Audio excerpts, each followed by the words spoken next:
YouTube. We are back once again with episode 36 of Everything Pro Wrestling. Everything Pro Wrestling is a show by the fans and for the fans. And today, due to the Facebook group chat, we are going to discuss the state of Impact Wrestling. Or is it TNA Wrestling?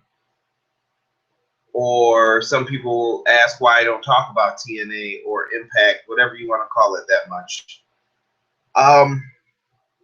I'm a huge supporter of TNA. To an extent. TNA is great for competition amongst everything in pro wrestling. TNA has always been something that I wanted to see succeed since I first heard of it, probably 2003, 2004. I wasn't familiar when it first came out in '02 on the pay-per-view. Like, you pay the cheap amount of money for it, and then they send it to you through your pay-per-view provider. But TNA's had a lot of ups and downs with me.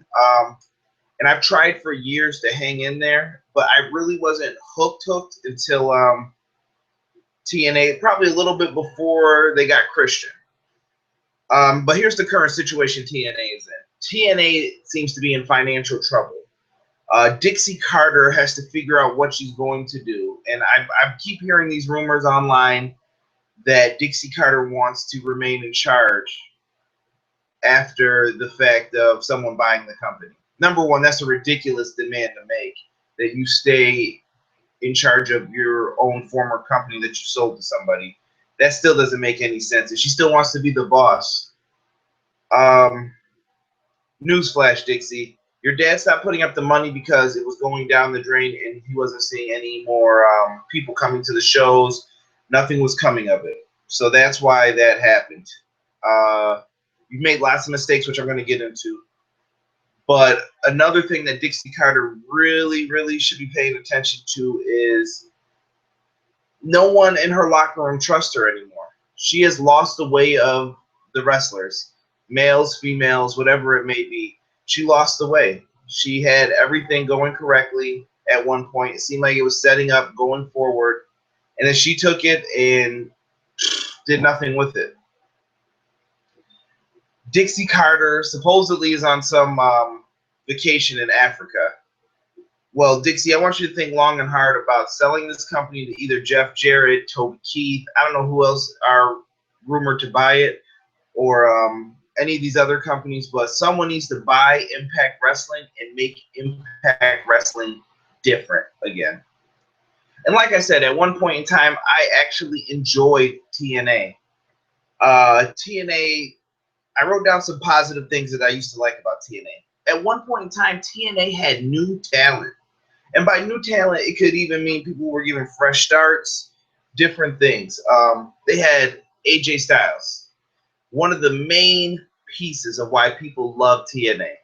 AJ went up through the ranks, put on amazing matches, and he was given a big chance in TNA. I think he deserved it, and he put on great matches. Samoa Joe, that was one of their great acquisitions from Ring of Honor. Samoa Joe was amazing, but Samoa Joe needed mainstream TV exposure to become something bigger than what he already was in Ring of Honor. And TNA picked him up, and I was like, oh, that's a great move. Good job for them. Happy for them. Christopher Daniels, he's a guy who I felt was never given the shot to showcase his amazing skills. He's still amazing today. And I know he's an older guy, and I mean that with no disrespect, but Christopher Daniels put on amazing matches throughout his whole TNA career, and he's still doing the same thing in Ring of Honor. Great talent. You had people like Kaz, who were not used properly at first, but eventually his talent went through and was shown. He could have been something more as well. Abyss. Austin Aries was given the chance, once again, similar to Samoa Joe. He was in Ring of Honor. He was a big deal there.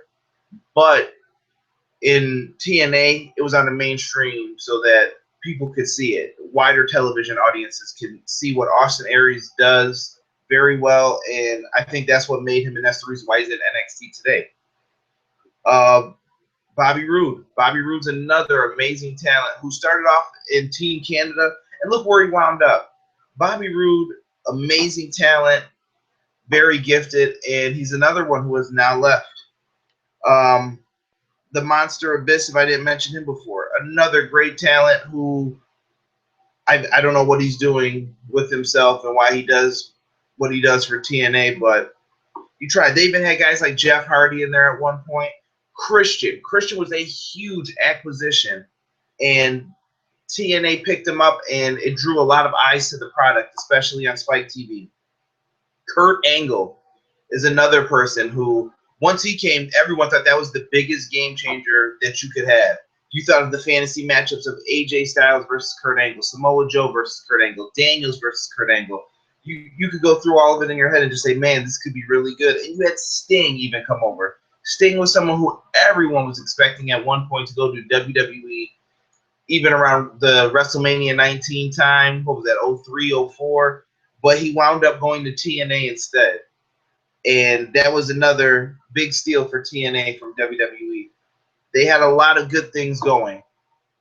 But here's where I have issues with TNA. And basically, they squandered so many opportunities. This is why it's hard for me to talk about the show today and look at it. I'm going to be honest with you guys. I can't watch TNA because I know there's only like 50 people there watching it. Ring of Honor, I believe, draws bigger crowds than TNA does. And that's sad to say. No, it isn't, because Ring of Honor has been around for a while. It's sad to say because TNA was on mainstream television at one point. Mainstream, everybody could watch it almost. Why do you have so few people coming to your shows? Why is the marketing not done properly? TNA would come to my hometown of Buffalo, New York, and I wouldn't even know when the event was. I'd have to go digging to find out when events were coming here for TNA. They only had two. They went to the baseball stadium. But still, I shouldn't have to do that as a wrestling fan. You should be telling me when you're coming here, when things are happening. Rant done. But the negatives with TNA. Oh, I'm sorry. I'm still on positives. I'm sorry. The X Division. Very creative, very different. The X Division, I believe their old tagline used to be, it's not about weight limits, it's about no limits. And you had so many of those great guys that I mentioned before. It was different. It was something special. You had those guys. You had the world title division with Jeff Jarrett and usually some guys that they were bringing back, whether it's Nash, Hall, DDP, Macho Man. They did a bunch of different things where they brought guys back. And the other thing TNA did that they used to do very well was try to be different.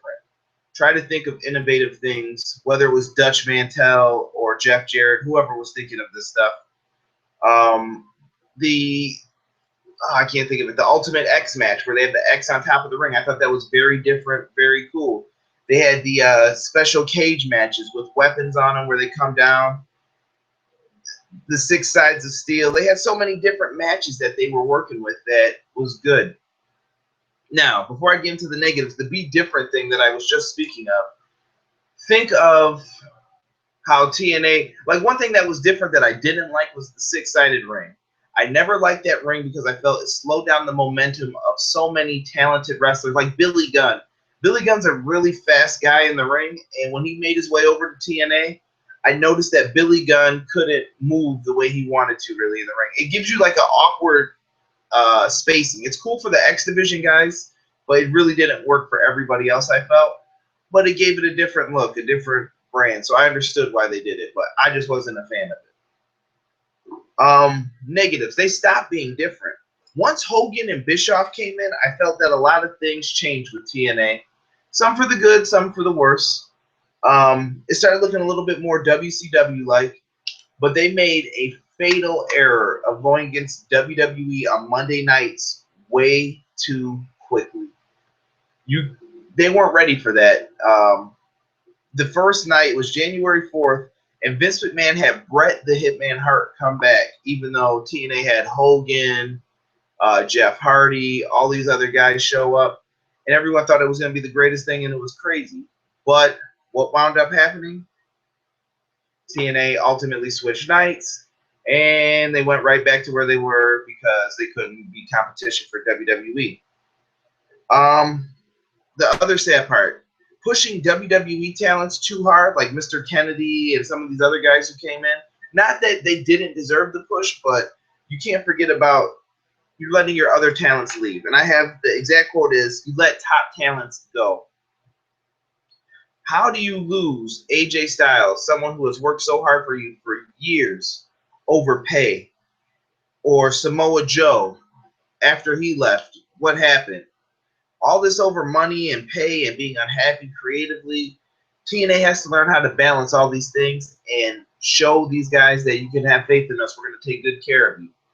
No wrestler really feels good with TNA. A lot of these guys can't, how do I want to put this?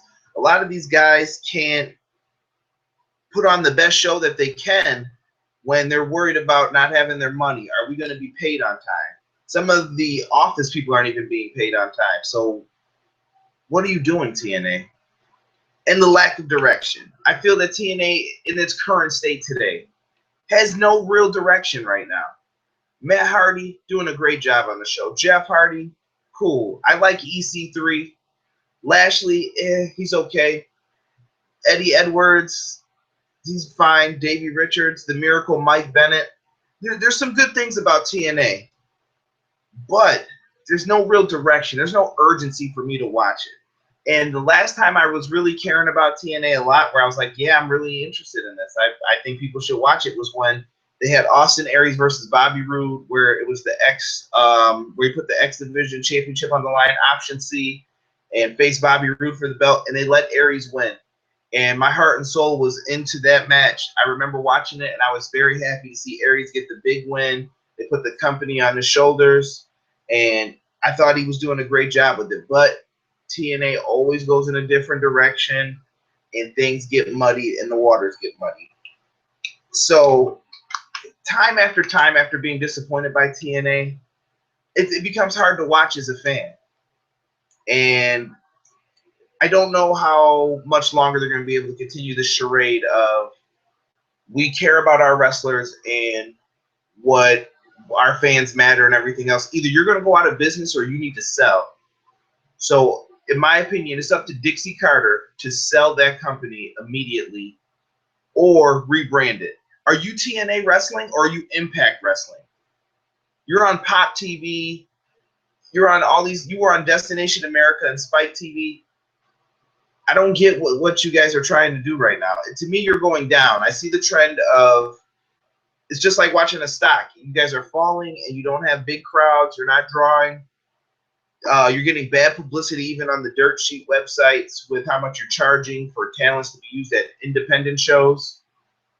And I think a lot of people are abandoning the sinking ship, as I call it, similar to what happened with WCW.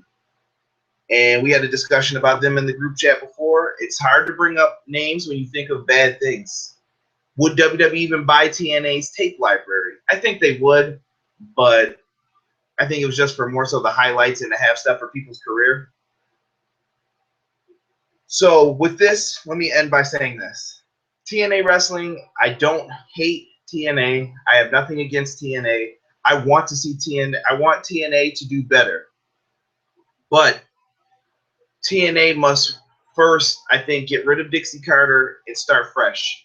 Take a break for a little while, get a new television deal, combine with Jeff Jarrett, do whatever you have to do, form a bond, but something different needs to occur with TNA. The product is stagnant. I have no interest in watching it. The Final Deletion was the first thing that got me to watch it since they moved. I watched the debut on Pop TV, and I haven't watched since. So Impact, I really want to see better shows. The talent is there. There's a bunch of talented guys on the roster. So hopefully we get to see some better creative writing. And guys, what do you think? Let me know in the comment section below. If you like this video, leave a like. If you disagree with me, which I know some people will, put it in the comment section below. But what do you guys think TNA should do? What would get you back into TNA, or what would get you more enticed to watch TNA on Pop TV? What do you think's missing? Put in the comment section below. Make sure that you guys hit that like button. Subscribe to the podcast. And make sure that you guys follow the Facebook group. We are out. Peace.